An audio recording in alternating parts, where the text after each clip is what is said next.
Hello friends, welcome back to my channel. তো বন্ধুরা, এখন আমরা কথা বলবো কেসারি চ্যাপ্টার 2 সিনেমাটা নিয়ে। সো কেমন লাগলো এই ছবিটা? প্রথমত তোমরা সকলেই জানো যে এই ছবিটা কেসারি ফার্স্ট পার্টের সিকুয়েল, যেটা একটা ব্লকবাস্টার ছবি ছিল। তো সেই সিনেমারই সিকুয়েল, বাট এমন কোনো বড়সড় লিঙ্ক নেই, একদমই আলাদা কাজ। পাঞ্জাবি আরো একটা সাইডের গল্প ঠিকই, বাট এমন কোনো বড়সড় লিঙ্ক নেই যার জন্য তোমাকে ফার্স্ট পার্টটা দেখতেই হবে। অবশ্যই একদমই আলাদা কাজ, স্ট্যান্ড অ্যালোন একটা গল্প। তো আরামসে তোমরা এই সিনেমাটা এনজয় করতে পারো। এই ছবির যদি আমরা প্রথম দিকের অবস্থাটা নিয়ে কথা বলি, যখন এই ছবির টিজার এবং ট্রেলার রিলিজ করে, তো এই ছবির টিজার ট্রেলার কিন্তু খুব ভালো রিভিউ পেয়েছিল, positive review all over India জুড়েই আমরা দেখেছি। এবং যারা রেগুলারলি ছবি দেখতে ভালোবাসেন, অক্ষয় কুমারের ছবি দেখতে ভালোবাসেন, তারা কিন্তু খুবই এক্সাইটেড ছিলেন আর কি এই ছবি নিয়ে। এই ছবি যদি আমরা গানগুলো নিয়ে কথা বলি, দেখুন গানগুলোর ক্ষেত্রে যেটা হয়েছে, গানগুলো প্রথম দিকে কিন্তু সেরকম ইম্প্যাক্ট ফেলেনি। যখন ইউটিউবে আসে সেরকম কিন্তু মানুষ দেখেনি বা সেরকম শোনেনি, বাট সিনেমা হলে যখন গানটা আমরা শুনি, ভাই সেখানে আলাদাই মহল, সত্যি বলছি আলাদাই মহল সেট করে দিয়েছে এবং গুজবাম্প ওয়ার্ক করেছে ব্যাপারটা। এই ছবিটা সত্যি রিলিজের আগে সেরকম হাইপ বা সেরকম বাজ আমরা দেখিনি, যেটা দরকার ছিল। পাশাপাশি এই ছবির জন্য কিন্তু একটা বড় প্রমোশন, একটা বড় ভালো প্রমোশনের দরকার ছিল। এই ছবির প্রথম দিনের কালেকশন কিন্তু খুবই খারাপ, প্রায় ডিসেন্ট কালেকশন, খুবই খারাপও বলবো না, ডিসেন্ট কালেকশন বলতে পারো, 7.5 CR, যেটা ডিসেন্ট একটা কালেকশন। অক্ষয় কুমারের সিনেমার এরকম কালেকশন যেটা আমরা মানে ভাবতেই পারি না।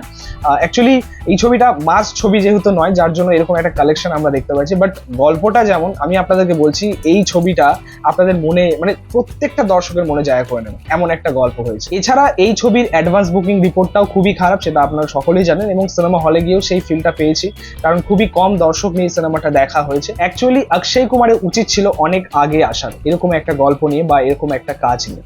ঠিক যে সময়টা সে জোড়াতাপ্তি মারা কাজগুলো করছিল, সেই সময় ওয়েট করে যদি এরকম একটা গল্প নিয়ে আসতে পারতো, তাহলে হয়তো দর্শকের সেই ভরসা বা বিশ্বাস তার প্রতি বহাল থাকতো।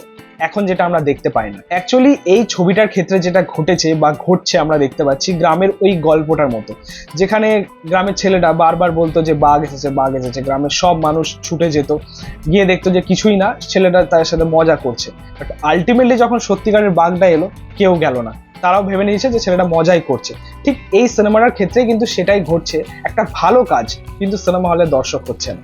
তো যাই হোক, ওয়ার্ড অফ মাউথ দেখতে হবে এই ছবি, যদি word of mouth day by day আরো ভালো থাকে তো অবশ্যই এই ছবিটা ওয়ার্ক করবে। এবং আমার যেটা মনে হয় এই ছবিটা কিন্তু ডিজার্ভ করে। এই ছবিটা এমন একটা কাজ যে আপনাদের মনে অবশ্যই জায়গা করে নেবে, এবং এই ছবিটা অ্যাকচুয়ালি ডিজার্ভ করে তাই। যাই হোক, এই ছবির বেস্ট পার্ট বা মেন আকর্ষণ ছিল প্রথমত এই ছবির গল্পটা খুবই স্ট্রং, অসাধারণ একটা গল্প চুজ করা হয়েছে।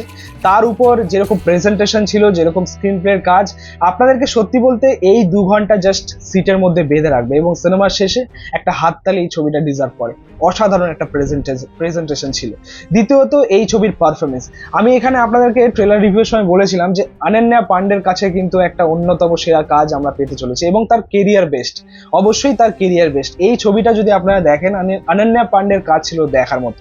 বিশেষ করে কোর্টের ওই দৃশ্যটা, যেখানে একটা জেরা করার দৃশ্য ছিল আর কি, তো ওই যে পোর্শনটা অনন্যা পান্ডে জাস্ট দেখিয়ে দিয়েছে যে ও কি পারে। ভাই আমি বলেছিলাম, এবং আমার মনে হয় যে সেই এক্সপেকটেশনটা আমার সেটা ফুলফিল করেছে অনন্যা পান্ডে, খুব ভালো লেগেছে। তার পাশাপাশি আর মাধবন, তার পারফরমেন্স অসাধারণ ছিল। প্রত্যেকটা পোর্শনে যখনই তাকে স্ক্রিনে পেয়েছি, সে জাস্ট আলাদাই বাওয়াল করেছে। তার পাশাপাশি আমাদের অক্ষয় কুমার, ভাই এই ছবির মধ্যে যদি অক্ষয় কুমারের কাজ দেখতে হয় তাহলে তার ক্লাইম্যাক্সটা দেখতে হবে, এই ছবির ক্লাইম্যাক্সটা দেখতে হবে। মানে অসাধারণ একটা ইন্ড ছিল, অসাধারণ একটা পারফরমেন্স ছিল সেখানে অক্ষয় কুমার। এছাড়াও এই ছবির মধ্যে আরো বেশ কয়েকজন রয়েছেন যাদের কাজ ছিল দেখার মতো, অনেকের নাম হয়তো আমি জানি না, বাট এই ছবির মধ্যে যারা যারা কাজ করেছেন প্রত্যেকেই জাস্ট আউটস্ট্যান্ডিং। এছাড়া এই ছবির ব্যাকগ্রাউন্ড স্কোরের কাজটা আমার খুব ভালো লেগেছে, বিশেষ করে অক্ষয় কুমার এন্ট্রিতে সেরা গানটা, ওটা জাস্ট গুজবাম্প ওয়ার্ক করেছে। এখানে অনেকের রিভিউ আমি দেখেছি যে ব্যাকগ্রাউন্ড স্কোরের কাজ বলছে তারা যে একটু ওভার লাউড হয়ে গেছে, বাট আমার মনে হলো যে হ্যাঁ, ব্যাকগ্রাউন্ড স্কোরের কাজ কিন্তু ভালোই লেগেছে।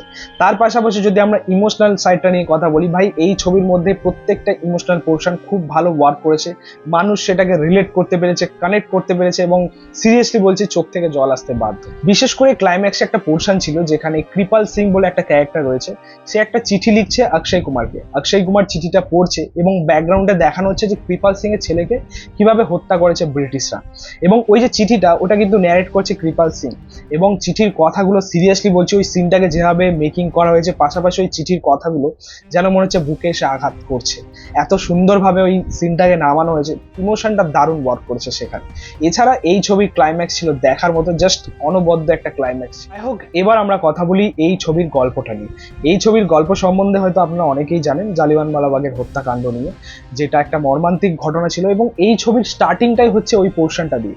ভাই একটা শকিং স্টার্টিং ছিল এই ছবি, এবং ওই ঘটনাটা বা ওই ইনসিডেন্টটার উপর বেস্ট করেই একটা কোর্টরুম ড্রামা আমরা পেলাম কেসারি চ্যাপ্টার 2। তো এর থেকে বেশি জানতে হলে আপনাদেরকে এই ছবিটা দেখতে হবে। ওভারঅল এটাই বলবো যে এই ছবিটা যদি আপনারা মিস করেন, অক্ষয় কুমারের বেস্ট কাজটা আপনারা মিস করবেন।